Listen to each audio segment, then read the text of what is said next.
तुम्ही ट्रीटमेंट घेताय पण फॉलोअप नाही केला तर तुम्ही घेत असलेली ट्रीटमेंट फेल होऊ शकते. आणि कारण खूप सिंपल आहे. फक्त मेडिसिन्स घेणं म्हणजे ट्रीटमेंट नाही, तर ट्रीटमेंट म्हणजे एक प्रोसेस आहे. आणि त्या प्रोसेसमध्ये फॉलोअप हा खूप महत्वाचा भाग आहे. तुमच्या शरीरात चेंजेस होत असतात, सिम्पटम्स बदलत असतात, कधी इम्प्रूव्हमेंट होत असते तर कधी ॲग्रेवेशन.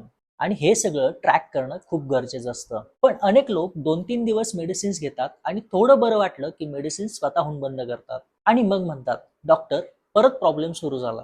फॉलोअप शिवाय डॉक्टरांना कसं समजणार की तुम्हाला दिलेले मेडिसिन्स काम करतायत का, की त्याचा डोस बदलण्याची गरज आहे किंवा ट्रीटमेंटची डायरेक्शनच बदलण्याची गरज आहे? मित्रांनो, हे अगदी जीपीएस सारखं आहे.